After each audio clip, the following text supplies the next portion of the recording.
And I'm live. All right. Assalamu alaikum, everyone. Let me just check if everything is all right and wait for you guys to come on board so that I'm not just speaking in thin air. I hope you guys can hear me properly. And I have the comments up here. I will be able to hand on anything that is given to me this day. Okay. So let's just start.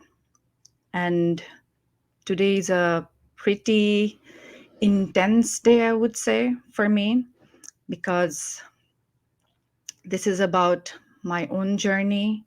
It's about the journey that I have been so far as a neurodiverse myself, and then working with people on the spectrum. So if you are here, thank you so much for coming on board, because today is a pretty intensive session that I'm going to have. Okay.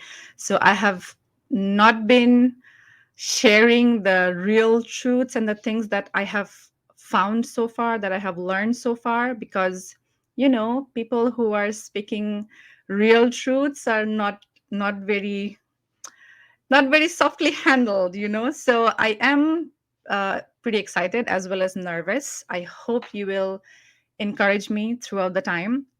And today you will learn a lot of things, okay? Although I will be sharing a little bit of my story, but still you will be learning a great deal of important knowledge that will help you and your child to be the best version of themselves, okay? So today's live is broken into, hello there, Maria. Thank you so much for coming and being a cheerleader. I will need all the help today because this is going to be a emotional journey. I will be revisiting some traumatic events only in the intention that it will help create awareness, the real awareness, not the kind that we are always seeing in social media about autism and whatnot. Okay.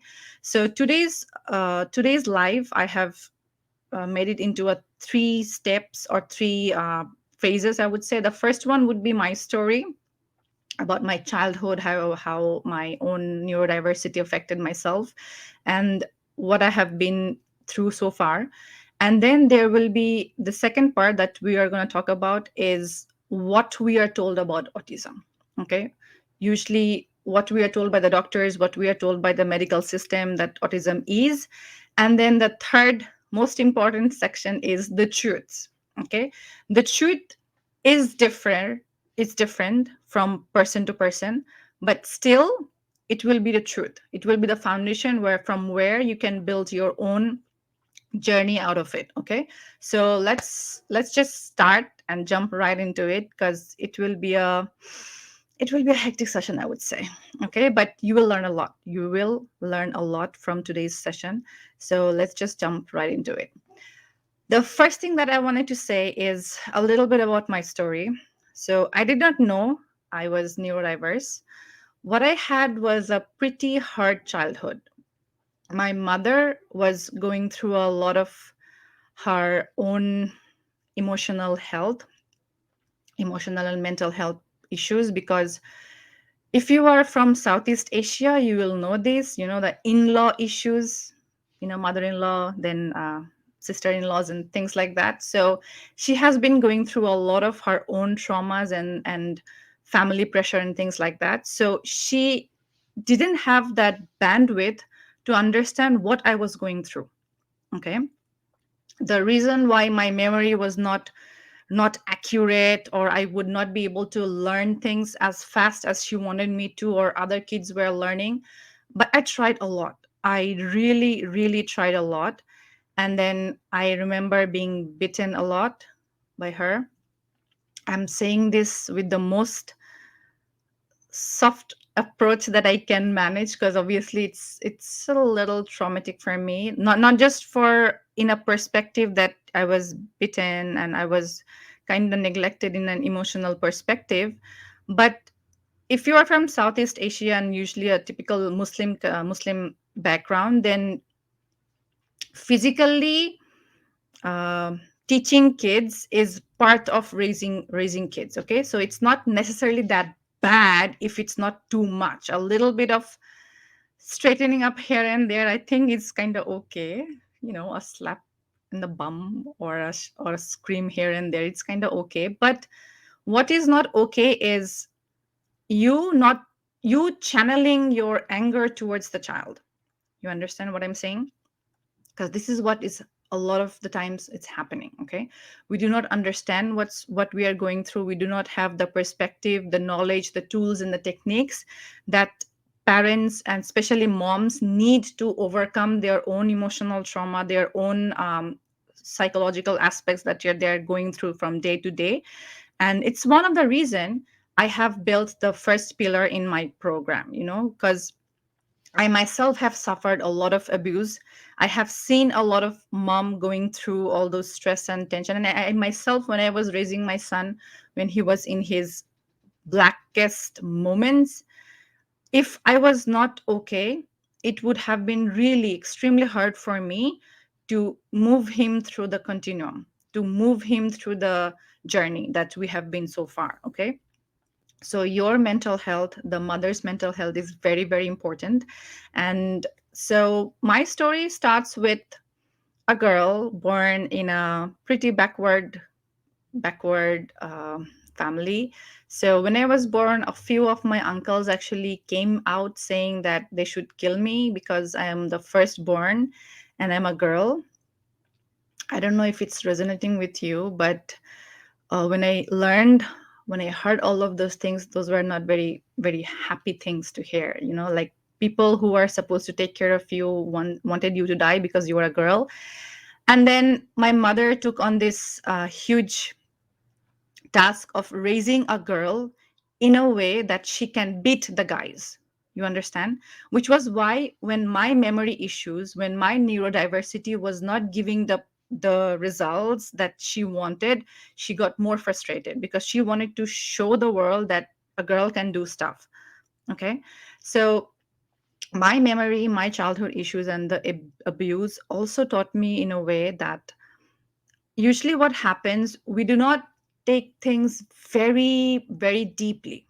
Okay.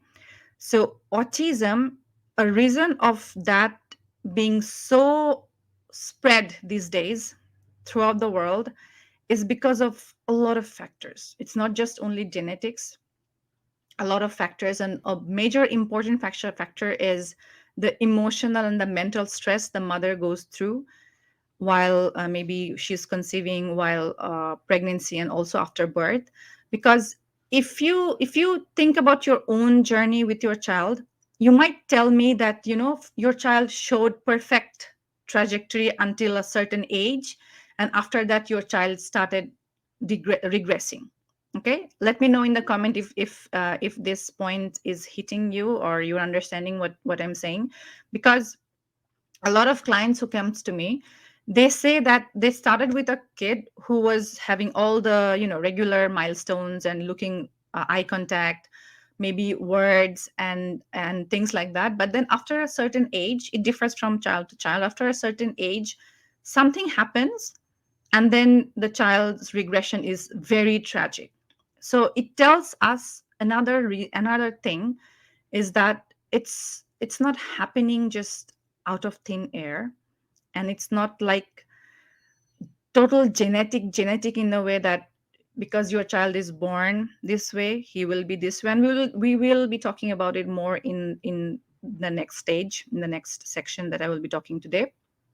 So let me know if this is landing for you, that a lot of the issues that we go through, okay, as neurodiverse, or maybe you are neurotypical, it will be harder for you to understand what your child is going through if you are neurotypical, because the brain wearing starts at conception. Okay, the brain wearing starts at conception. So from conception until birth is the pregnancy period, and this is also a very important point. Okay, it's also a very important part of brain development. That's when a lot of the brain development happens. And after birth until 7 years is also another important stage where the brain development happens. Okay, so stage by stage, a child develops, and then with time, some things, some outside factors along with the internal situation comes together, and then you see your child regressing and things like that. So we are told, I want to start here in a way that what we are told that autism is a personality trait, means like your child is born this way. If he's hyperactive, it's because his personality is hyperactive. If he is self-harming, it's because his personality is self-harming. And then if your child is not looking at you or playing certain things, like, lining up cars and things like that, it's he is doing all of those things because he's like that. Okay, that's what we are told, and we are kind of forced to believe. Also, we are forced to believe that the brain after birth cannot change. The brain cannot develop, the brain cannot rewire, the brain cannot do anything because the brain is like a dead organ or things like that. This is another thing that we are told, that the brain does not have capacity to rewire, to develop, and to start developing if there was a stuckness somewhere. Okay. And then we are also told by doctors that there is no relation with physiology and autism. There is no relation with nutrition and autism. There is no relation with what you are feeding your child and his behaviors and things like that. Okay. That's also another wrong thing that I would say, because day in, day out, I'm seeing hundreds of people, hundreds of kids remission, remission in the way like recovering their behaviors, recovering their health, recovering their development, and reaching milestone faster and in a regular pattern. All of those things are telling me that the stuff that we are told is not actually that true. It might be what 100 years ago people thought, and they're still thinking about it in the same way, and these are not the truth. So your child's personality is not because he's autistic. Okay, if this is landing, let me know please if it's landing with you. So Sarah says yes, the point is hitting me, because her daughter who is on the spectrum, she was developing fine and hitting all milestones and even starting to talk and say bye bye and pointing, but around 18-month regression starts and she lost everything.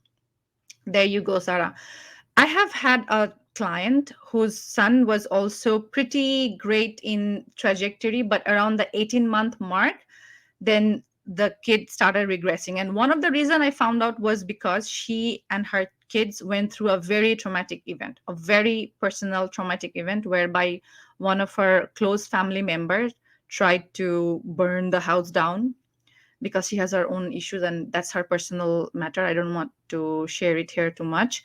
But what I wanted to say is, the child and the mother went through a very tremendous traumatic event at that point, which contributed, or maybe I would say which increased the chances and trajectory for the kid to regress. So one point I would like to say. Hi, Pooja. Thank you so much for coming. This is a very emotional segment for me today. So all the help and all the love from you guys will help me keep going, so that I don't become too emotional. Talking about my own childhood is not very happy journey. Okay, so I would suggest you sit down and then just connect with yourself. Find out what was the age when things were going okay, and then find out what kind of lifestyle you were having that time. And after that specific event, did anything happen? Okay, did anything happen? So this is part one, whereby I'm going to talking mostly about autism recovery and a little bit about my own story, because I don't have autism, but I have ADHD, and I've had severe learning disability and memory issues. So I'm a neurodiverse, and this is about my story. So I'll be making part two, where I will talk everything about my own son's journey and what I learned. That will be also very interesting, and look out for that. So today's talk is mostly about making the correlation between what we are told and what the truth is and what we are seeing in our day-to-day life. Okay, so the most important point that you are always told is autism is genetic. Tell me one thing: if you are not a neurodiverse person, or your husband is not neurodiverse, and if you are a father who's listening to me today, if you or your wife is not neurodiverse and your son or daughter is on the spectrum, tell me how this is genetic. Tell me. Genetics, Watson and Crick, like 50 years ago, 60 years ago, they did a very important discovery, which was so fine until the last decade or so, when everybody in the world started blaming everything on genetics, because that's a shortcut. People likes to blame things. We like to blame things. We don't want to take responsibility of the lifestyle that we choose, the life that we go through, the decisions that we make. So it's easy to blame something that we do not have the, how to say, like, reason to be blamed for. Like, if it's genetic, it's not my fault. I'm not guilty. I'm not saying you are guilty. What I'm saying is, don't accept the medical society saying everything and blaming everything on genetics. Because if you are not a neurodiverse person, if you are a neurotypical person and your child is neurodiverse, that itself tells you a lot, that everything is not genetics.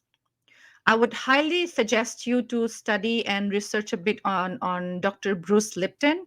So Dr. Bruce Lipton is somebody who, for the last 70 years, he has been trying to prove that genetics is not the answer to all disorders and disease and things like that, because our genes has the capacity to change and morph depending on the environment that we are in. So his interesting studies stated that he found out that when he takes stem cells are the basic cells from where you can make anything, any body cells that you want. So he saw that when he takes a stem cell and then he puts it into a petri dish that has all the environment needed for bone development, that stem cell becomes bone cell. When he takes that same bone cell and then he submerges it in a petri dish or with all the stuff that is needed for brain cell development, that cell can turn into a brain cell. I might not be totally accurate, okay, but I would highly suggest that you go through, because he has had a lot of lectures and everything about belief and the way that we are wired and the way that we get disease and disorders. So go check him out. But the gist is, and he's not the only one saying, there are other people saying about it, okay? So the gist is that, do not blame everything on genetics, because even if you have the gene, it does not mean you will have that disease or disorder. For example, my mother has diabetes because her father had diabetes, but all my uncles and aunts from my maternal side does not have diabetes. Those who have had tremendous stressful life, for example, my mom, as I said in the beginning, that she was going through a very tough life. So those who have gone through tremendous stress or tremendous lifestyle change are the ones who got diabetes. So my mother has diabetes. So I am genetically wired to have diabetes. Fine. So for me and my sister, both of us got tested in various segments of our life, and my sister is pre-diabetic. I am not. Okay. Where else it would have been me having all the traits that I should have diabetes, because I was going through a very stressful life. I was going through a lot of change and things like that. But the reason why I did not have diabetes, I still do not have, is because the environment I put myself in helps me to make keep my body and my mind and my shape all in perspective, so that I do not get diabetic in nature. Let me know if this example was clear enough for you to understand. So coming back to Dr. Bruce Lipton, the brain cell has all the capacity to rewire itself, to regenerate, to change. Allah subhanahu wa ta'ala did not make us to be like, I would say, like stone statues. We are living beings. All the body parts, all the organs of our body has all the capacity to rewire, to recover, to get more healthy. Whatever word you choose to heal itself, whatever word resonates with you. Word is a word. If I use the word heal, people comes at me. If I use the word recover, people comes at me. Dude, word is just a word. It helps us make connection. It helps us get a common ground where we can share things. Okay, so we are told that autism is a personality disorder. It's not. The reason why your child is hyperactive, why your child is focused on something, is not because his personality is autistic. Okay, then there is things like the brain cannot change, you cannot do anything because he has autism, so he will have all the symptoms and everything. That's also not true. His neurodiversity will be there because the time that things goes on, the time that brain goes on, the brain wiring starts changing as well. The earliest you start with your child, the youngest the child is, the better chance we have at recovering most of the hardships that the child is going through. A lot of mothers are brainwashed, a lot of advocates are brainwashing us, saying that they're not suffering. uh, we should be more patient, we should be understanding of them. I did a post recently saying that, you know, just because my child has autism does not mean he has to be autistic. And the fact that when my child is not sleeping, when my child is not eating properly, when my child is falling sick every often, when my child cannot make friends, feel frustrated, eating dirt, trying to eat his own poop, and doing all the things that a regular human child will not do, it pains me. It makes me feel very hurt. And it obviously makes me feel very scared because being a neurodiverse, I have had a very hard life, a very, very hard life, because the world is 99% neurotypical. So the 1% of us, it's very hard for us to survive and thrive. And if we just put a label on ourselves and our kids that they are autistic and that's what they are and there's nothing to do, then we are literally and essentially preventing them from becoming the best version of themselves. If your child has autism, does not mean he has to suffer, she has to suffer. Yes, what I mean by suffering, let me tell you one thing. When I could not tell my emotions, when I could not tell my mom the reason that I cannot remember things, and she's beating me. She One time she actually beat me with a stick, and then I had to go to doctor to get myself stitched up. So the reason I could not stand up for myself was because I have neurodiversity. Okay, the reason why I could not speak was because of my own troubles that my brain was having. It still has. A lot of time I still do not understand people. I still do not understand why somebody would say something because my brain doesn't understand that. Okay, what I mean by suffering is the physical health, the emotional health, the mental health, because we feel like they don't understand. They're not vegetables. They're human beings. They will understand. They understand. When you are upset with your child, he understands. When the teacher is upset with the child, he understands. When he wants to go and make friend, but then people just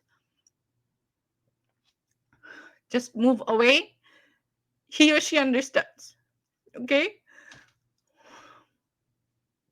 one of the reason I didn't want to do this phase so long was because it's a very, very emotional thing to share with the world. You might not accept what I'm saying, but I am proud of who I am. I am very proud of my son, because if we were just neurotypicals, our life might have been easier, but we are proud of ourselves because we have overcome feats and overcome mountains that if I was neurotypical, maybe I wouldn't have had to. So that tells me that I have the strength, that my son has the strength, and your son or daughter, if he or she is on the spectrum, they have all the strength and they have all the capacities that they can and they will someday be very, very famous, or very successful, or maybe like me. And you have to help them by accepting your child but not accepting the struggles. You will be able to help them. Okay, so if my mother just left me out like that, then I wouldn't have been here. Okay, if I accepted that, I got married very early on. My father forced me to marry a guy when I was 20, and this is my second marriage, by the way. So my if I was not adamant in proving myself, then I would not have been able to come this far. And if my mother, at some point, she actually understood, because she calmed down and then life changed. So she was in a better position to help me psychologically and emotionally. So she helped me through all the stages of life. And if she didn't understand me, the need for me to be unsocial, the need for me to not make friends, the need for me to stay at a corner and then study, if she didn't understand those things, I might not have been here. So, but she also pushed me. I was angry on her until I did my own inner child healing, which I teach my clients as well, until I learned to make friend with my past. It was very hard for me to accept what happened to me. Okay, so what I'm trying to say is, your child has neurodiversity does not mean it has to be a gone case. It does not mean it has to become a disability. If your child is young, it's still time. If even if it's older child, you can still try. You should try, because here comes the truth. Okay, are you ready? All right, I hope you are. So thanks, Pooja. Thanks, Marian. Thanks, Shurabyapu, for being here with me and seeing me cry on stage like that. Okay. So here are the truths. All right. I hope you are ready. Number one, I have my notes here. Where are they? Okay. So do you guys know about asthma? Asthma is a psychosomatic disorder. It means when a person has tremendous psychological stress, that's when the lungs kind of collapse. So in a physical way, that's the meaning. In a emotional point of view, or in energetic point of view, when you have had grief, when you have had anger, when you have had sadness, resentment, especially grief, lots of grief, then and you did not and you were not able to let go of it outside of your body, and you were not able to process that properly, that's when asthma starts more. Asthma starts its action or work on our body like that. So just like that, a lot of the reason, a lot of the root cause of autism and neurodiversity is not just because it's genetics. It's a lot psychological related. It's a lot nutrition related. It's a lot the environment the child is related. I'm saying all of these things not to make you feel guilty. I'm saying all these things to make you understand the real root causes and the real ways that you can improve, because half the battle is just knowing what is wrong, why it's wrong. Then the other half is actually very easy to maintain and manipulate or make things into perspective or place. Okay, So the fact that your child has some genetic disorders in the body does not mean he has to have these struggles with learning, struggles with memory, struggles with attention, struggles being in a way that is so much detached from the world, so much detached from the world. So what I'm saying is, if your emotional health, your mental health is on par, your happiness, the energy of you will affect your child. The second point, remove the triggers, and then the brain center starts activating. We have had many clients who come to us with severe autism. Okay, one of our client who's recently I have been working with her, she has seen tremendous help, and I'm very proud of her. So her child is pretty older. He's 7 year old. So that boy was not able to have eye contact, was not able to sit properly at a place, and then self feed himself, or he was not able to follow multi step, what is that thing called? Multi step actions or commands. Okay. So now, Alhamdulillah, because if she believed that this is the way her son is, she wouldn't have started finding answers, and then she wouldn't have come to me, and then we wouldn't have been able to help. And now that we see a severe autistic child is, mashallah, sleeping well, eating well, self-feeding, understanding, looking at the mother, and then sitting at a place for 55 minutes, can you imagine? And without any pressure, she did not have to pressure her son, did not have to show TV or do anything like that. It was just that easy. Okay. So things can be easy. The brain centers, which are supposed to be helping the child to understand, to perceive, to interact with the world, is fogged up, is having some imbalances, which I will talk about in other light, not this one, so that I do not, brush fire in other directions. So those brain centers, when you remove the cover that's covering up, and when you give the support, those brain centers starts lighting up, and then the child starts coming back. That's what we mean as recovery. It does not mean that the child's neurodiversity is totally gone. Okay, it's not like that. Your child can be neurodiverse and still can have a very healthy, happy life.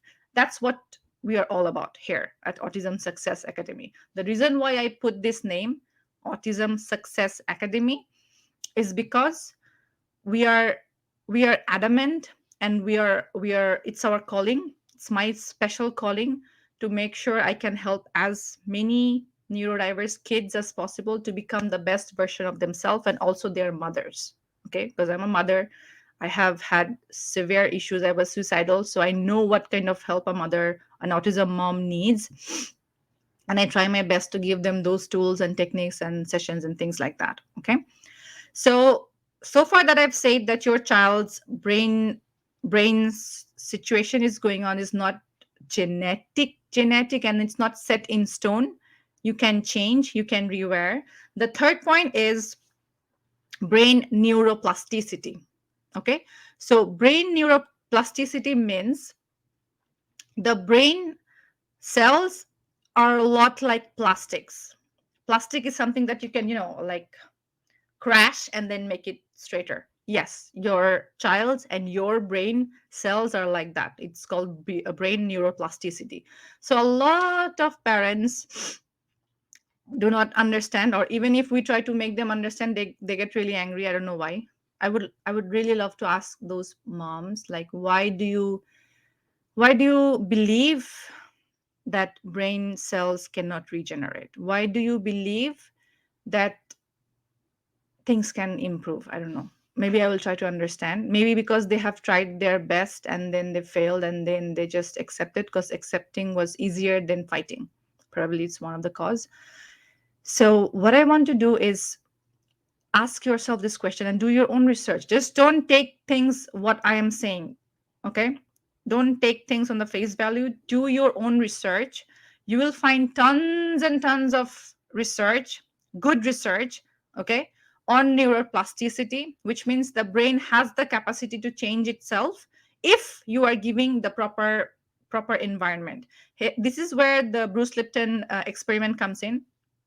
So when you are giving something an intention, and also a guy, Japanese researcher, I think Emoto, I think his name is Emoto, I just, that's the name I remember. So his experiment was, he was trying to see if water ice formation can be changed based on intention.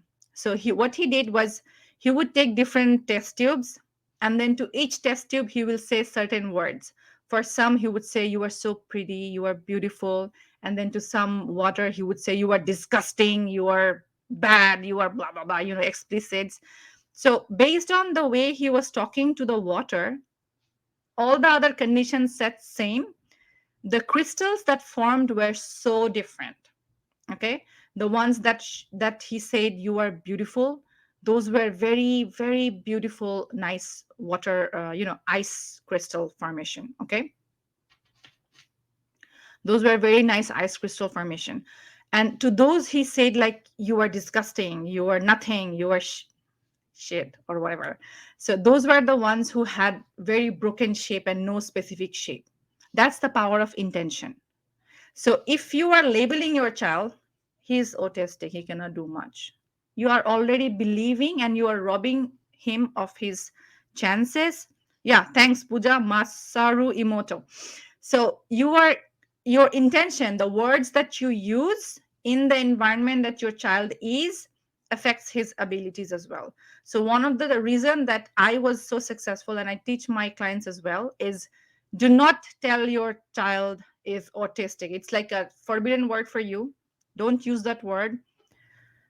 Yes, you accept your child has autism, but you do not have to bang it in front of him or her.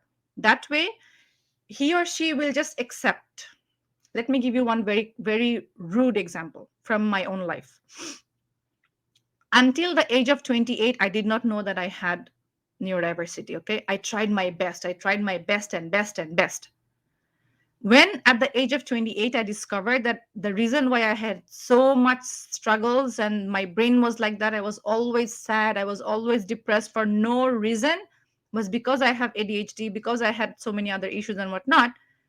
That's when I started telling myself, like, if anything happened, I would be like, I have ADHD, so I can't do that. If I was told, try to go and make friend, I have ADHD, I don't want to do that. So what I did was, I took that as my identity, and then I started regressing. By 28, my trajectory was like this. Okay, I never missed a single session of my life for anything. Whatever happened, hell, typhoon, I was very, very, very focused on my direction.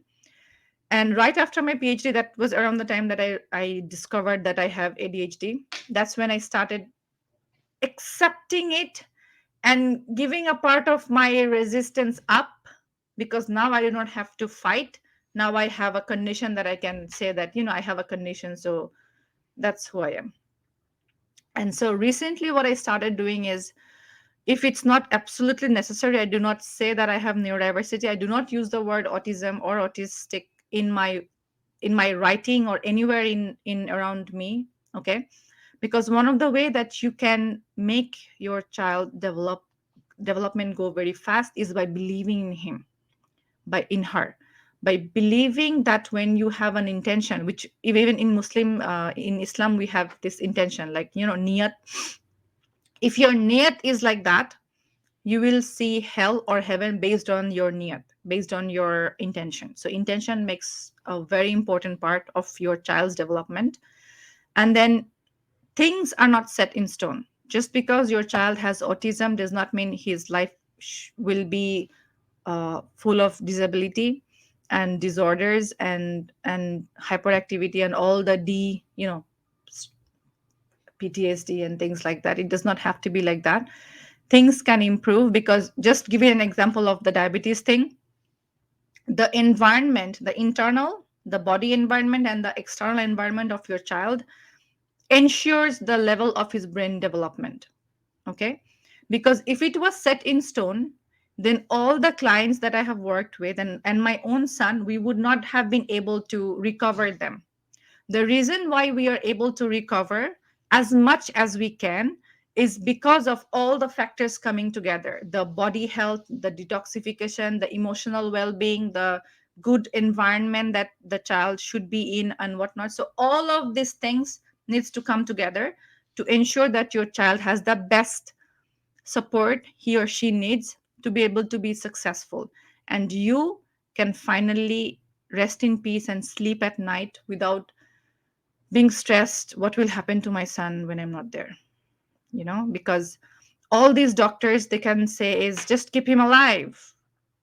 Or if you are in first world country, they will give you some disability benefits, and that's it. That's pretty much it. There is not much research going on, and even if there are research going on, the pediatricians don't take the time to hold on to the research, because once we are doing research does not mean it comes to the textbook so easily. Still now, 70 years after First World War, we are still studying First World War as part of history.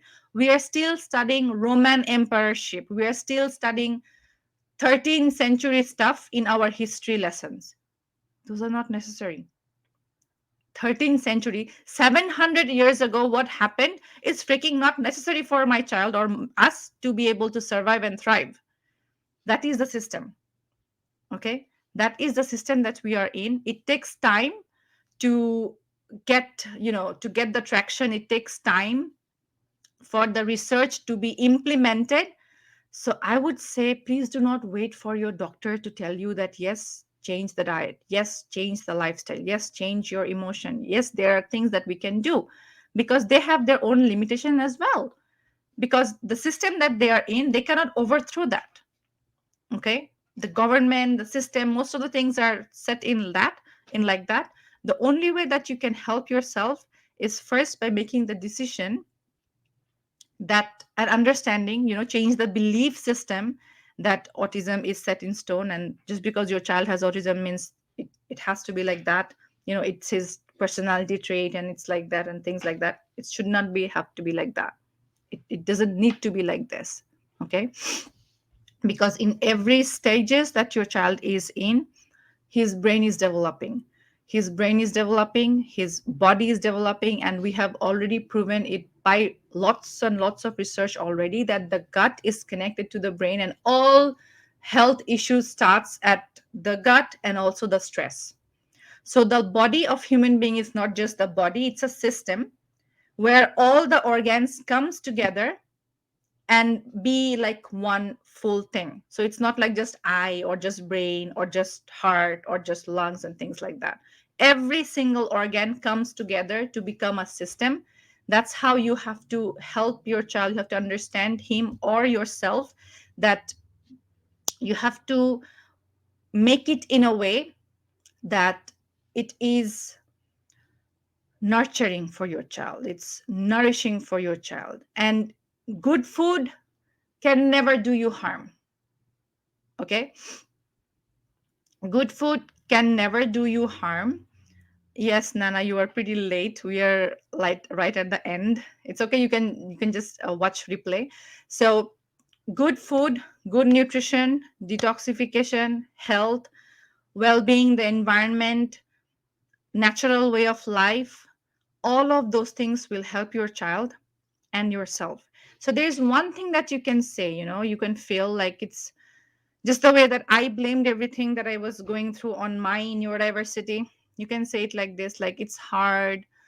My child is super picky. Yes, your child is super picky, and not because it's his personality, because he has palate issues, he has sensory issues, which can be reduced first, and then you can change to the diet change as well. Okay. Many parents who does not work with me just follows the lives and just follows the post, and they are also seeing results.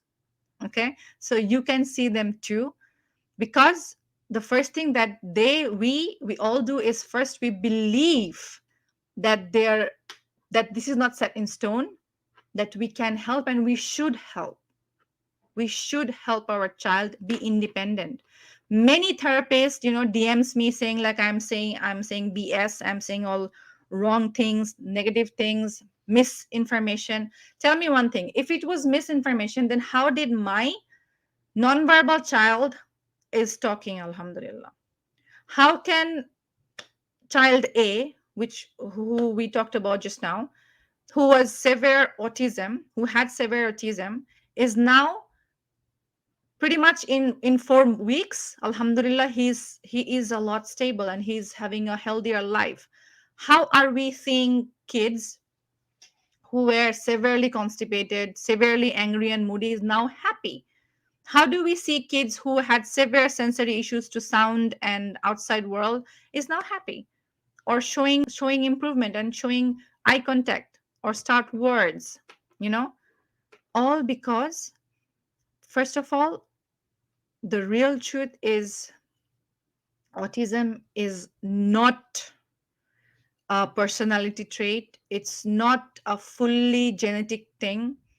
It's just like asthma is a psychosomatic disorder.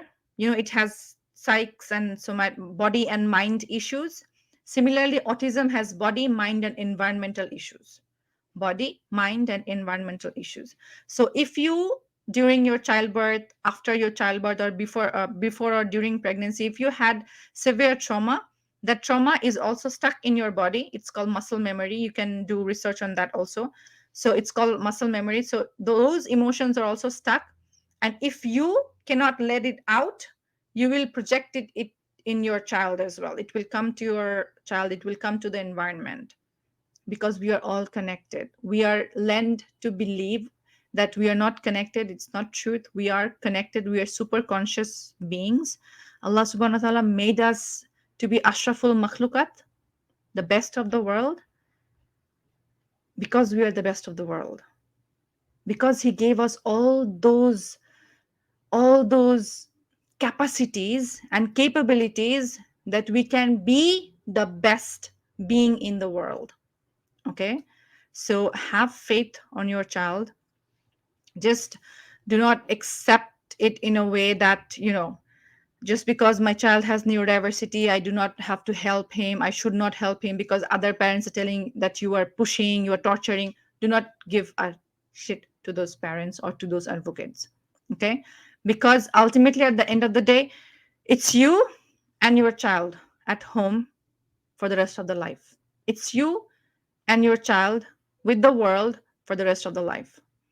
And we humans, we like to see our children safe.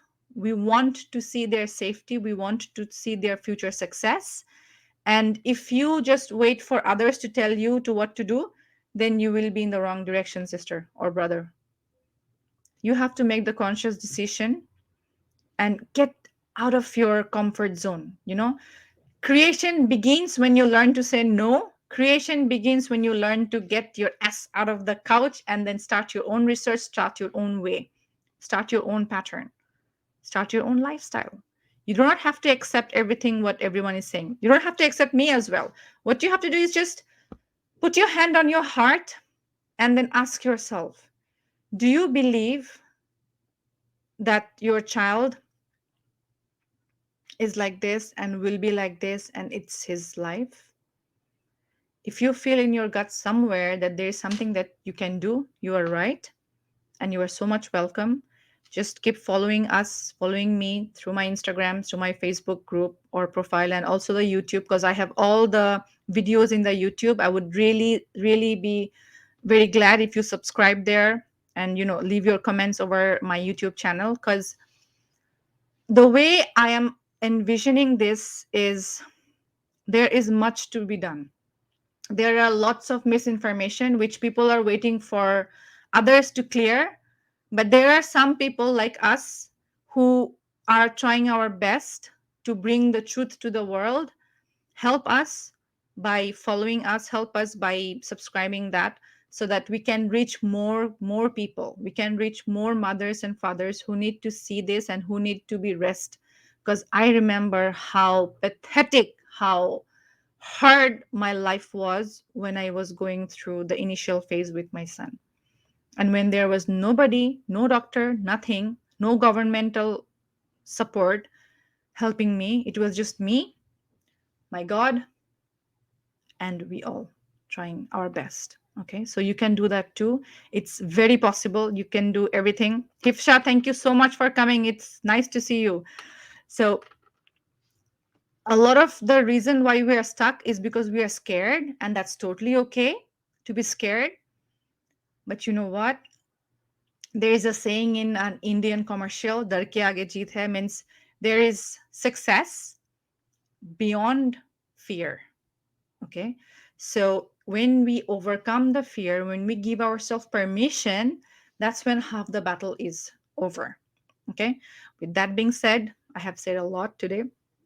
I was emotional and then I became angry and whatnot. So I hope you will forgive my excuse my emotional outburst. Apart from that, I would really love for you to share my work with others so that more parents comes to know that this is not what is supposed to be. Because I am scared, I have neurodiversity, so I am scared of not people pleasing. We are made in a way that we should be people pleaser, good employees, good let me take some water. Like good employees, good wives, good daughter, good sister, like whatever we are told, if we follow, then we are good. If we question, then we become very bad. Okay. So your inspiration, your support will help me gain more courage and fight, because if I'm just alone, it will be really hard and it will take more time. But I really want to help you all. I really want to help more people. So stay with us, stay with me, subscribe to my YouTube channel, and then keep following me. And if you have any request for lives like this, please let me know in the comment. And thank you very much. It was very lovely to hang out with you guys and share my life. See you in the next one.